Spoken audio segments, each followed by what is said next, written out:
د ژمن راډیو تلویزیون درنو او قدرمنو لیدونکو او اورېدونکو سلامونه، نیکې هیلې احترامات مې ومنئ. هیله امید دی چې تاسو به ټول روغ او د صحت په کالیو کې یاست. درنو او قدرمنو لیدونکو، ډېر ښه راغلاست د درملنې خپرونې ته. په همدې خپرونه کې موږ پر بېلابېلو ناروغیو د بېلابېلو ډاکټر صاحبانو سره خبرې کوو. زموږ د نننۍ خپرونې موضوع هم د معدې ناروغیو ته ځانګړې شوې ده. دا چې د معدې ناروغۍ څه دي، څنګه رامنځته کېږي، څنګه کولی شو مخنیوی او تداوي وکړو. په همدې تړاو راسره د داخله ناروغیو متخصص ډاکټر شېروالي عبید میلمه دی. ډاکټر صاحب، تاسو ته په خپرونه کې ښه راغلاست وایو او ستړي مه شئ. مننه محمد صاحب. اول ته بیا ستاسو د تصویري تلویزیون د لارو ټولو خوستوالو او ټولو ناروغانو ته زه سلامونه وړاندې کوم. خدای دې وکړي چې دوی بالهر وخت روغ او جوړ وي او هېڅ ډول ناروغي ونه لري. ډاکټر صاحب، مخکې له دې چې په ناروغۍ باندې پیل وکړو، په لومړیو کې که معده راوپېژنئ، معده یعنې څه او کومې دندې سرته رسوي؟ محمد صاحب، معده چې ده، معده خو د انسان د هضمي سیستم یوه برخه ده چې هضمي سیستم خو ټول ډېر لوی سیستم دی، خو په دې کې یوه برخه چې په سوده ژبه یوه کڅوړه ده چې د هغه د سیستم یوه برخه ده، هضمي سیستم یوه برخه ده، معده ده. نو اکثریت د معدې ناروغۍ خصوصا په افغانانو کې زموږ په منطقه کې بیخي زیاتې دي. او نو دا کڅوړه چې ده، دا د هضمي سیستم یوه برخه تشکیلوي او دغه درې برخې لري چې په دې کې یوه برخه یې خواړه وي، په بله برخه کې خپله انزایمونه دي د هغې معدې چې کوم خپل محتویات دي هغه ځای په ځای شوي وي، او یوه برخه یې د هوا او د ګیس دپاره چې موږ سودا ګاز ورته وایو هغې باندې نیول شوي وي. نو دغه وظیفه یې چې ده د خوړو هضم او د خوړو معده کول او د خوړو یو څه نه څه د جذب، هغه مواد چې په خوړو کې مضر دي هغه تیروي، او هغه مواد چې ګټور دي هغه معده د جذب برخه هم ده او د هضم برخه هم ده. نو معده د هضمي سیستم یو منځنی فکتور دی او تر ټولو مهم وظیفه سرته رسوي. ډېره مننه ډاکټر صاحب محترم. په معده کې بېلابېلې ناروغۍ شتون لري چې د دې ناروغیو له جملې څخه یوه هم پیپټیک السر یا د معدې زخم دی. په لومړیو کې که د معدې زخم راوپېژنئ، د معدې زخم څه شی دی او څنګه رامنځته کېږي؟ محمد صاحب، معده خو یو ځانته ارګان دی، په هغې کې ډېرې بیماریانې رامنځته کېدای شي او د زخم هم ډېر پراخ سببونه لري. د زخم سببونه که مونږ تاسو د کتاب ته مراجعه وکړو، د معدې د زخم سببونه تر ټولو مهم سبب یې چې دی په نسب وخت کې هغه ایچ پایلوري یو انفیکشن دی، د ایچ پایلوري په نوم سره چې بیخي هم زیاته ده او هغه د معدې د زخم سبب ګرځي. او په دوهم قدم کې بیا سټریس دی او چې زموږ خلک ټول د ډیپریشن او د سټریس سره مخامخ دي. بعضې انزایمونه دي هغه مضر انزایمونه دي چې د سټریس په نتیجه کې افرازي دي او هغه د معدې د زخم سبب ګرځي. او هغې نه وروسته بیا دواګانې دي او ډېرې دواګانې چې د ډاکټر تر نظر لاندې خوړل کېږي هغه هم د دې سبب کېدای شي چې معده کې زخمونه رامنځته کړي. خو دا چې زموږ تاسو په ټولنه کې خو دوا بیخي په خپل سر خوړل کېږي، نو دا به خو ډېره مضره تمامېږي. نو دا درې هغه فکتورونه دي او نوره هم ډېر زیات فکتورونه لري د معدې زخم. خو زموږ په ټولنه کې خصوصا ما چې د خپلې تجربې په لحاظ ډېر کتلي دي، دا درې فکتورونه بیخي هم دي چې یوه انفیکشن یا ایچ پایلوري ده، هغې هم سبب ناپاکه خواړه، ناپاکه اوبه، پاتې شونې شیونه. زموږ ټولنه بیخي د حفظ الصحې مراعات ته ډېر پام نه کوي. نو هغه خواړه چې یو 2 ورځې پاتې وي، 3 ورځې پاتې وي، 1 ورځ پاتې وي، هغه بېرته بیا ګرموي. او یا مثلا دغه شنه سبزیجات چې دي هغه سم نه مینځل کېږي په هېڅ څه مناسب دي بالول، نو هغې د لارې دغه انفیکشن انتقالېږي. دغه انفیکشن مونږ په کتابه کې د ایچ پایلوري په نامه، نو دغسې د معدې انفیکشن په یا د معدې د میکروب په خاطر کېږي. نو دغه د زخم سبب ګرځي. په دوهم قدم کې زموږ خلک بیخي زیات د ډیپریشن او د سټریس سره مخامخ دي. سټریس یو داسې پروسه ده چې په هغې کې وجود چې کوم خپل ټولې نارمل پروسې دي هغه په نارمل ډول سرته نشي رسېدلی. په هغې کې مختلف مضر مواد په وجود کې افرازېږي. هغه ګټور مواد چې د وجود دپاره سره ضرورت دي هغه باندېږي بلاکېږي نو د هغې په نتیجه کې هم زموږ خلک اکثریت ما ته چې ناروغان راځي یا ما څېړنه کړې ده یا ما پوښتنه کړې ده اکثریت ناروغان ټول سره د معدې زخم لري او چې پوښتنه ورنه وکړي یو داسې پکتور لري چې هغه پکتور د سټرس او د ډپریشن لاندې نیولی وي هغه دی په بل قدم کې چې د انفیکشن نه شي په خپل سر دواګانې دي په خپل سر دواګانې مثلا ما درته وویل چې د کتاب بار بار وایي چې انسایډي ډرګس چې دي یا انسایډي دواګانې چې هغه خصوصا په د درد او په د شیانو کې ډېر استعمالېږي هغه خو د کتاب هم وایي چې دا د غږ سبب ګرځي د زخم خو موږ خو ټول په خپل سر باندې خورو نو د خپل سر دواګانې بیخي د زخم سبب ګرځي نو د زموږ په ټولنه کې د معدې زخم ډېر سببونه لري خو دا درې سببونه چې انفیکشن دی پیلوري او سټرس دی او په خپل سر دواګانې دي دغه بیخي عام دي ډېره مننه ډاکټر صاحب محترم کافي معلومات مو وړاندې کړل دویمې پوښتنې ته کار شو د معدې زخم نښې او علایم څه دي محمد صاحب معدې د هر بیماری چې معدې ته کله سړي ته ولګېږي زخم او ساین او سپټم یا نښې و نښانې یا اکثریت ډېرې سره ورته دي او سړی هسې څوک نشي کولی چې یو ښه ډاکټر نه وي چې یو عادي ډاکټر هم دا تشخیص کړي په نښو نښانو باندې چې آیا دا به ځکه چې په معدې کې اکثریت مشکلات چې دي مونږ په کتابي ژبه ناز یو میټینګ ورته وایو یعنې کای او زړه بدوالی دی او د معدې سوزش دی معده سوخت کوي او د معدې دردونه دي او په ترولو کې د معدې په هضم کې په د خوړو په هضم کې مشکلات دي نو ګیس دی د معدې ګیس چې هغه بالاخره بیا د هضمي ټول سیستم ته دریمي هغه لاندې کولمو ته دریمي په کولمو کې ګیس وي کولمو پړسېږي او خېټه کله کله درد پیدا کوي او کله کله مریض مونږ کنسټیپیشن یا قبضیت ورته وایو او کله کله مریض ډیاریا طرف ته دریمي او د ناس ګیس کله کله بیا هغه هم خپله د ډیپریشن سبب ګرځي او ته یو عصب دی د لسم عصب په نامه باندې هغه تنبه کېږي سټیمولیټ کېږي هغه چې کله د ګیس د وجې سټیمولیټ شي هغه بیا نو د ډیپریشن او د انزایټۍ خطه مریض داسې سایکاټریک یا نیوروټیک سببونه ساین سپټم لکه خپروي نو د معدې دغه عام سپټمونه دي چې دغه د معدې په هرو بیماریو کې رامنځته کېږي ډېره مننه ډاکټر صاحب محترم ډېری ناروغان دې ته په اندېښنه کې دي چې دغه د معدې زخم د کومې وجې موږ ته پېښېږي هغه کوم عوامل یا عادتونه دي چې د معدې زخم ورنه جوړېږي ما خو مخکې هم محبت صاحب د دې یادونه وکړه چې ډېر سببونه شته او ډېر غشته مونږ باید ډېر خو زمونږ په ټولنه کې دا درې شیان چې ما مخکې درته وویل چې انتان دی او سټرس دی او هغه په خپل سر دواګانې دي نو د دې دپاره چې زمونږ سره د معدې زخم پیدا نه شي او د معدې ابنرمالیټۍ رامنځته نه شي او معده مو خدای نخواسته په مشکلاتو باندې وانه وړي نو زمونږ دپاره هغه څه چې مونږ په کورني محیط کې یا په ژوند کې کولی شو چې هغې نه مخنیوی وکړو هغه دغه دي چې مونږ باید چټال خواړه ونه خورو د خوړو سره ښه هضم کو او ښه میده شي په خوله کې او سوي چټال پاتې شوني خواړه او ښه پرېمینځل شي سبزیان دي او ښې پرېمینځل شي میوهجات اول پرېمینځلی شي هغې نه وروسته باید وخوړلی شي هضم شي نو مونږ به یو څه نه څه مخنیوی کوي بل هم مونږ باید سټرس خپل وجود داسې وساتو چې په خپل ژوند کې مونږ تفریح هم ولرو او نور اکټیویټي مو هم ولرو نو د مونږ کوشش به دا وي چې مونږ هر وخت د سټرس نه ځان وساتو نو زمونږ معده به سالمه او نورماله ساتل شوې وي او بل به مونږ د خپل سر دواګانو نه چې بیخي زیات هم دي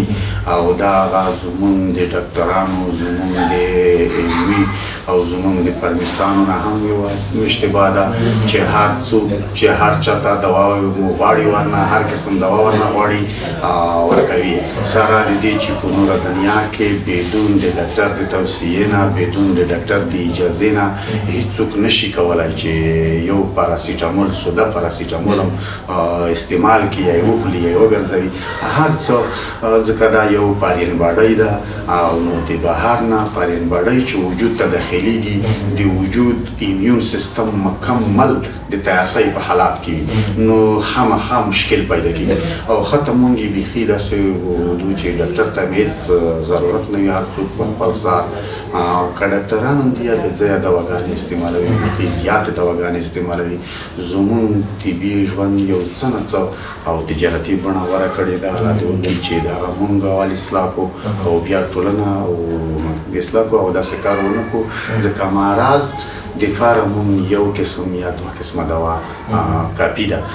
خو نو ډېرې دواګانې چې دي د خپله د دې سبب ګرځي، نو د دې دواګانو اولینی حمله په معده باندې وي. نو مونږ دپاره په ورځني ژوند کې او مونږ تاسو ته پکار ده چې د 3 فکتورونو نه مخنیوی وکړو، نو مونږ به د معدې په مرض باندې یو څه نه څه سالم پاتې شو او یو څه نه څه به د معدې د مشکلاتو نه خوندي وو. ډېره مننه ډاکټر صاحب، تاسو په دې اندازه معلومات په تفصیلي ډول وړاندې کړل. یوه بله مهمه پوښتنه هغه ده چې ډېری اورېدونکي هغه رنځ ناروغان په تشویش کې دي. دوی باید څه ډول خواړه وخوري ډاکټر صاحب محترم چې د دوی د معدې زخم ورسره ښه شي، نه دا چې دغه زخم نور وران شي یا رسوب یا سرعت وکړي؟ محمد صاحب په نورمال وخت کې چې معده په زخم باندې اخته شوې نه وي، زما ټولو خلکو ته اول توصیه ده چې په هغې وخت کې سړی ډېر احتیاط وکړو د دې سره، ځکه چې هغه یو څه مشکل پیدا شوي نه وي او هغه خواړه باید ونه خوري چې هغه چټال وي. هغه خواړه چې په معیاري ډول معیاري نه وي باید ونه خوري. خصوصا د سبزیجاتو سره د میوه‌جاتو سره ډېره مینه وکړو او په ډېرې وایي چې خواړه هضم کړي په خوله کې. او که یو څوک خدای نخواسته د معدې په زخم باندې اخته شوی و، نو هغې دپاره خو بیخي ضرور ده چې هېڅ وخت په خپل سر دوا ونه خوري او هېڅ وخت داسې خواړه چې هغه د معدې د زخم دپاره مضر دي او هغه د معدې د انزایمونو دپاره مضر دي او هغه په معده کې نوره غلط انزایمونه افرازوي، هغې خوړې سره باید ډېر صرف نظر وکړو. نو تر ټولو ښه خبره ده چې یو ریګولر تمرین یا اکسرسایز وکړو. د اکسرسایز د هر څه دپاره دوا ده، خو خصوصا د بعضو انزایمونو دپاره په معده کې چې هغه ګټور انزایمونه دي په معده کې افرازېږي د اکسرسایز په وخت کې او د ډېر په وخت کې افرازېږي. نو مریض باید سم خواړه، نورمال خواړه او اکسرسایز وکړي، نو باید د معدې د ناروغۍ نه هم ځان ساتلی وي او که کومه ناروغي پیدا وي هغې د پرمختګ نه باید هم ځان ساتلی وي. نور به مخکې نه ځي. ډېره مننه ډاکټر صاحب محترم. بلې پوښتنې ته چې راشو چې هغه ډېره مهمه ده، د یادې ناروغۍ لپاره غوره او مؤثره درملنه څه کېدلی شي؟ محمد صاحب په نوره دنیا کې اوس درملنه چې ده هغه ټوله اوس هغه ته رسېدلې ده فزیکل او اکټیویټۍ ته او پارېز ته، یعنې اورالي انټیک اورالي په د خولې د لارې چې کوم پارېز دی، هغه کوم ډرګس چې مونږ یې استعمالوو یا کومې دواګانې چې مونږ یې دلته استعمالوو نوره دنیا کې دا ډېرې کمې دي. نو اول خو د دې دپاره تر ټولو ښه لار ده چې د معدې د زخم نه په امن کې پاتې شوی وي یا یې که لري هغه زخم یې ښه شوی وي. نو ښه خبره هم دغه ده چې دغه چټال او ناپاک او تمرین شیونه ونه خوري او سم تمرین وکړو او په خپل سر دواګانې ونه خوري. که بیا هم نه کېده د دواګانو کې د معدې بیا خپلې دواګانې دي چې معده یو د انټي اسید په نامه مونږ باندې استعمالوو چې انټي اسید وظیفه هم دغه ده چې په معده کې کوم جوړ تیزاب دي هغه خنثی کوي، هغه کموي، هغه د منځه وړي. او یو مونږ یې د پي پي آی په نامه یا په سوده ژبه ده د معدې اومیپرایزول ایزومیپرایزول او هغه د معدې تیزاب کموي. نو ډاکټران یې په خپل وخت په خپله موقع په خپل ځای کې استعمالوي په خپل ټیم باندې. او خو داسې نه چې هغه هم تر ډېر وخت پوره یا په خپل سر باندې وخوري، هغه هم زموږ په ټولنه کې په خپل سر باندې خوړل کېږي او د اوږده وخت لپاره استعمالېږي، بلکې داسې نه ده، هغه مطلق ضرر لري. د اعلی پروردګار د معدې نظام داسې جوړ کړی دی چې هلته یو تیزاب دي د معدې د تیزابو په نامه باندې، هغه د دې دپاره دي، هغه د مرضونو د بکتریاوو د انفیکشنونو دپاره د پرازیټونو دپاره یو پسته ده، هغه نه پرېږدي چې هغه څه چې د خولې او د مرۍ او د ایزوفیکس نه تېر شي د معدې نه ښکته کولمو ته تېر شي، هغه یې د خپل ځان کې ختموي. خو که کوم هغه ورنه تېر شول نو که چېرته مونږ دغه انزایمونه او دغه تیزاب د دغه دواګانو په واسطه باندې ډېر کم کو او ډېر ډیفریز کو، نو هر انفیکشن، هر بکتریا، هر پرازیت، هر امتحان په ډېر اسانۍ سره کولی شي چې لاندې کولمو ته تیر شي او په کولمو کې نوره مختلفې بیماریانې رامنځته کړي. نو موږ د په خپل سر باندې د معدې دوا په خپل سر باندې یو رقم دوا باید ونه خورو، ځکه چې د هغه دوا چې د موږ یې د ښه د معدې د زخم د جوړولو په خاطر استعمالوي، که په خپل ځای په خپل وخت په خپل ډوز استعمال نشي، خطر لري چې زموږ د زخم د زیاتېدو سبب وګرځي. ډېره مننه ډاکټر صاحب محترم. آیا کورني درمل یا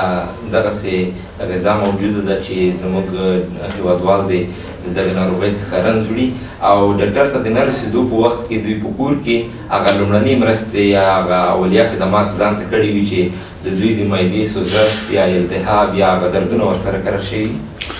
په کورني ژوند کې مهال سید کېدای شي چې په یو کور کې ته خپله د معدې د حبس الجحې او د معدې د تداوۍ دپاره یو څه نه څه کار باندې لاس باندې کار کوي. هغه هم په دې ډول باندې چې اول خو ما درته وویل چې حفظ الصحه باید مراعات کړي او په خپل سر دوا ونه خورئ او هغه څه چې مقصد د ناپاکه درته ښکاره شي هغه ونه استعمال نه کوئ. او بل د معدې دپاره مونږ غلی دي یو په سهار وخت کې د اوبې استعمال، د پاکو اوبې استعمال همدا ډېره فایده لري. او بل د خواړه په یوه وارې زیات خواړه باید مونږ ونه خورو او چې داسې نورماله اندازه خواړه وي زر زر یې باید وخورو، خو په نورماله اندازه. معده باید هر وخت دپاره دومره ډکه نه وي چې په هغې کې د میتابولیزم په هغې کې د هضم ځای نه وي. او بل مونږ د درد دپاره د کور کې داسې یو څه یو ساړې اوبه او بل بعضې انفیکشنونو کې یا په بعضې زخمونو کې شودي چې دي هغه هم کار کوي. او نو مقصد ښه خبره دا ده چې موږ د معدې سره ډېر محتاطانه اوسو او په خپل سر باندې تداوي او په خپل سر باندې دواګانې ونه خورو او معده حبس الصحې ته ډېر منظم مراعات. ډېره مننه ډاکټر صاحب محترم. درنو لیدونکو یوه لنډه شان وقفه لرو، له دمې وروسته بیا هم راګرځو، زموږ خپرونه دوام لري.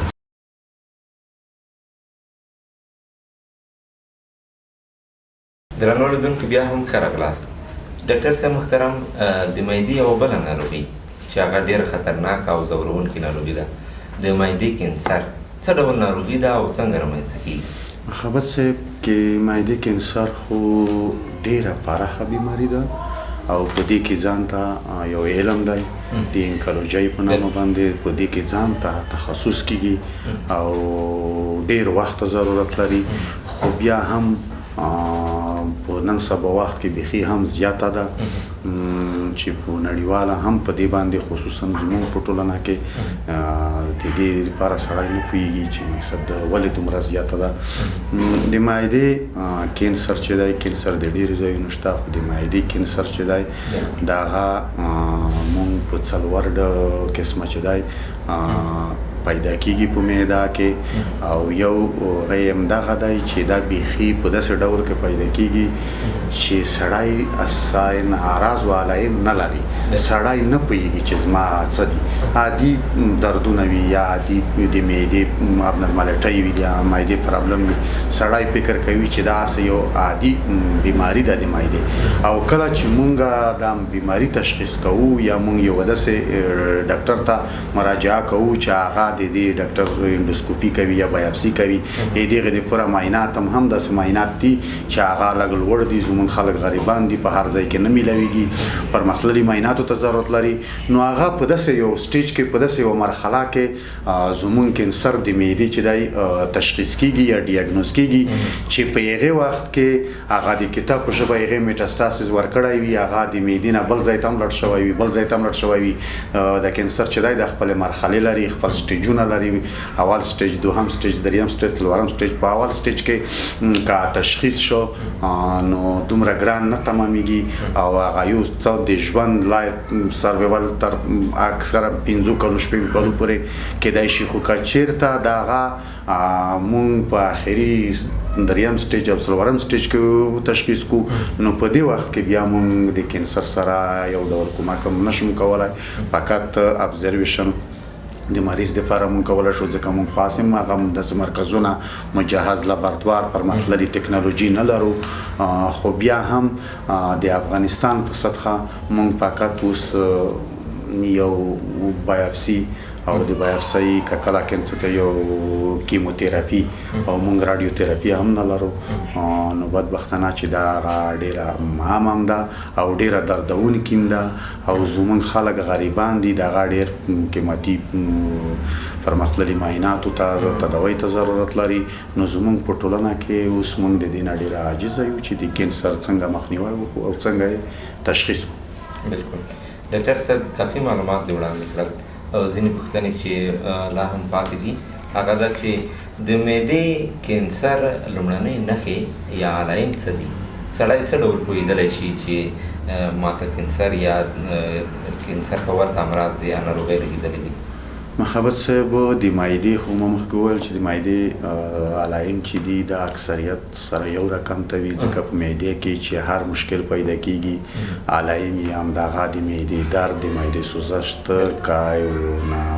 پیدا کول زړه بدوالی او نه هضم ګیس او دغه یو څو یعنې خاص ډول علایم نه لري خاص ډول علایم نه لري او هغه که بیا هم لري هم هغه علایم بیا په آخري اینډ سټیج کې پیدا کېږي هغه هم یو عادي سړی نشي کولی یو ښه ډاکټر د معدې ښه متخصص په دې باندې پوهېږي خو زما توصیه ډاکټرانو ته هم مریضانو ته هم دغه ده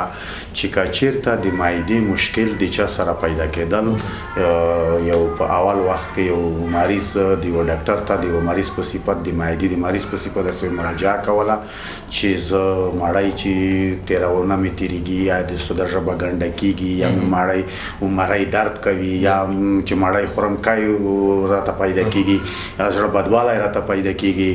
او نو زما نظر دا دی چې که مریض لاسرسی لرلو ډاکټر ښه خبر همده ده چې یو عادي معاینه چې زمونږ هم په خوست کې خصوصا په افغانستان کې هم پیدا کېږي هر ځای کې اوس لاسرسی ورته لري هغه انډوسکوپي ده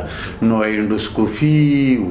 معاینه اډوایس کې انډوسکوپي کې همدا ګټه ده چې که چېرته خدای نخواسته کینسر و نو هغه بیا یو څه نه څه دې ته ډاکټره متوجه کوي او مریضه متوجه کوي چې ستا پاتولوژي چې ده هغه لږ مشکله غوندې ده بیا د دې دپاره چې کنفرم تشخیص یو کنفرم ډیاګنوزز مونږ پیدا کړو هغې دپاره بایپسي ده نو هغه هلته د معدې خپلې طبقې دي په هغې طبقې پورې اړه لري چې د کومې طبقې کینسر دی څومره پرمخ لاړ شوی دی هغه بیا بیل مراحل لري بیا انډوسکوپي ده انډوسکوپي نه بیا بایپسي ده بایپسي نه بیا مونږ کانټراسټي کوو چې آیا اوس په کوم ګریډ کې دی ګریډ 1 دی 2 دی 3 دی 4 دی او کوم ځای ته میټاسټاسس ورکړی دی یا نه دی ورکړی هغې نه وروسته بیا مونږ پلان د تداوی نیسو چې آیا مونږ اوس څنګه وکړو جراحي وکړو رادیوتراپي وکړو کیموتراپي وکړو نو هغه بیا د انکالوجیست کار دی د انکالوجیست هغه بیا خپله پلان نیسي چې اوس زه څنګه وکړم. بالکل ډېره مننه ډاکټر صاحب محترم. یوه بله مهمه پوښتنه چې هغه شاید لیدونکو هم په نظر کې وي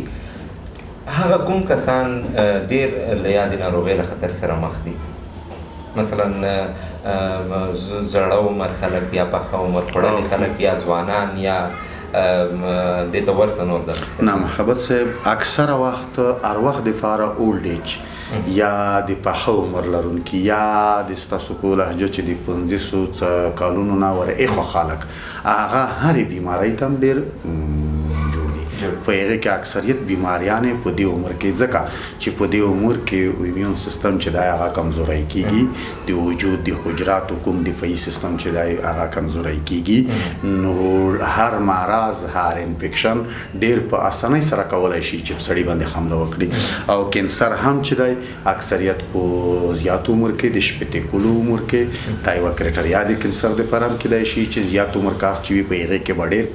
کې اکثریت د 50 کلونه د شپېتې کلونه وروسته په دې عمر کې زیات پیدا کېږي. عمر د دې لپاره رښتیا خبره هم ده او نور هم داسې غشته لکه په خپل سر دواګانې او سموکینګ او الکول یا شراب خوړل یا نور هم داسې مواد چې هغه مضر دي د معدې لپاره، هغه هم په دې کې مرول لري او محیط او په کنجینیټل ډول په ملي تاریخچو او دا ټول شیونه په ایډیوپاتیک ډول نامعلوم ډول هم د دې کې سبب کېدای شي. خو عمر په دې کې رښتیا دی چې مهم رول لري او د معدې په کینسر کې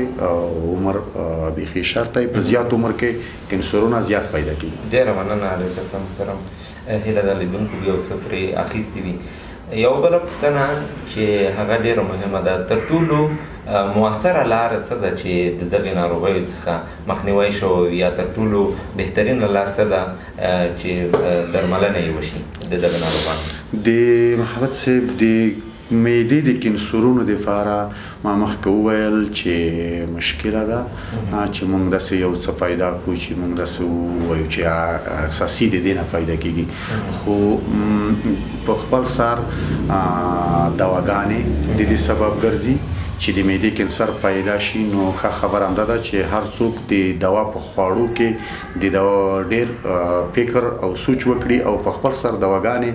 د هر څه نه دوا ونه خوري. زموږ اکثره خلک داسې عادت شوي دي چې عادي مشکلات د وجود یو عادي درد ورته پیدا شي، ته پاراسیټامول ګلای، پیناډول، ډیسپرین او سره د دې چې دا ډېر مضر تمامېږي د معدې دپاره او د کینسرونو دپاره. او بل چې ډېر غدي هغه زمونږ د مشروبات لکه د هغه پیپسیانې، د جنسینګ او څه په مختلفو کمپنیو مختلفو نومونو باندې چې دا په هغې معیار باندې په دنیا کې هم نه جوړېږي او خصوصا افغانستان ته خو هېڅکله هغه په معیاري سیستم باندې نه راځي. موږ هم داسې سیستم نه لرو، داسې لابراتوار نه لرو، داسې لابراتواري نه لرو چې هر خواړه، هر چیښلو، هر مشروبات چې راځي موږ یې چک کړو چې په دې کې خو به مضر مواد نه وي، په دې خو به په وخت نه وي تېر شوي ده، خو به بل څه کوم مشکلات نه لري. نو زما توصیه همدغه ده چې دغه مشروباتو نه سړی ډېر سر په نظر وکړو. دا داسې مختلف غازات لري، مختلف نومونه لري، هغه مختلف مواد افرازیږي په معده کې چې هغه د کینسر او هغه د معدې د زخمونو سبب ګرځي. نو اکثریت باید موږ د معدې د کینسر سره دا یو دوه شي نه درې لکه د خپل سر دواګانې او دغه غلط مشروبات سره ډېر احتیاط وکړو. ډاکټر صاحب محترم، دغه یادې ناروغۍ چې ما ورته ذکر کړلې، د دغه ناروغیو لاملونه یوازې ډرګز یا مشروبات دا کیدای شي که چرس، صافین، نسوار یا دې ته ورته نور نشي هم کیدلی شي؟ محبت صاحب چرس، صافین، نسوار دا ټول که مونږ وښیو دا په نشا کې هم راځي او په ډرګز یا په کې هم راځي. ما مخکې د الکولو نام واخیسته. هر مرض دپاره چې سبب مونږ وایو یا یې وایو چې کازز یې یو کازز یې سموکینګ ده، یعنې تمباکو، هغه که د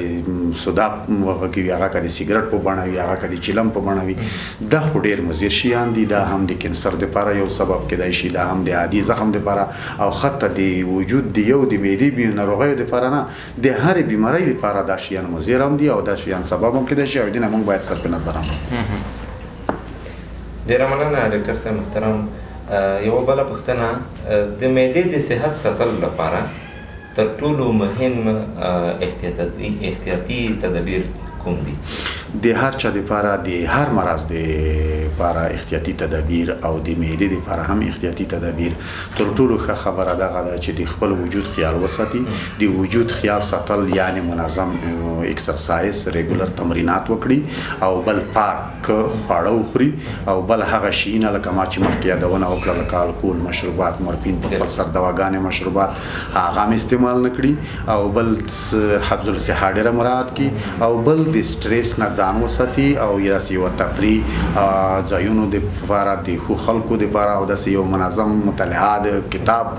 سره مینه او دغه هغه شیان دي چې سړی د سټریس نه بچ کوي. کله چې ته د سټریس نه بچ وې نو به د مختلفو بیماریانو نه بچ وې. نو دا هغه کوراني فکتورونه دي چې د هر انسان په لاس کې دي او هر انسان کولی شي چې منظم تمرین هم وکړي، د مشروباتو نه هم ځان وساتي، د سره کړو خوړو نه هم ځان وساتي او هغه څه چې مناسب نه دي په نورمال برابر نه دي د هغې شیانو نه ځان وساتي نو به هم د معدې د ناروغۍ نه بچ وي هم به د وجود د نورو مرضونو نه په امن کې وي. ډېره مننه ډاکټر صاحب محترم.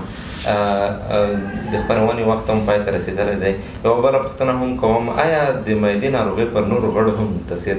لرلی شي؟ مطلق وجود یو وجود دی. ټول سیستمونه چې دي د انسان هر سیستم د بل سیستم سره تړلی دی.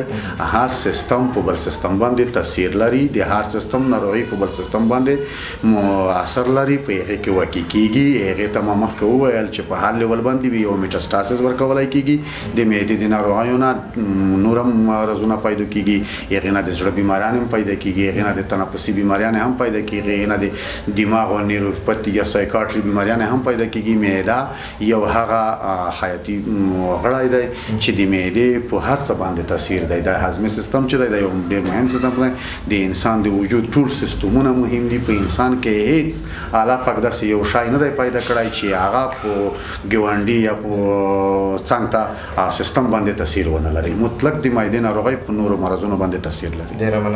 ډېره مننه ډاکټر صاحب چې موږ ته په خپرونه کې وخت راکړ. له تاسو نه هم ډېره مننه چې دا موږ کلینیک ته راغلی او د خلکو دپاره مو یوه خپرونه جوړه کړه او خدای دې وکړي چې دا خپرونه د خلکو دپاره مفیده او پیدامنه تمامه شي. ډېره مننه. درنو لیدونکو، دا وه د دې اونۍ د درملنې خپرونه چې ما محبوب الله محبت تاسو ته وړاندې کړه. تر یوې بلې داسې خپرونې چې زه به بیا هم ستاسو په درنه حضور کې حاضرېږم. هر چیرې چې یاست خوښ او بریمن اوسئ.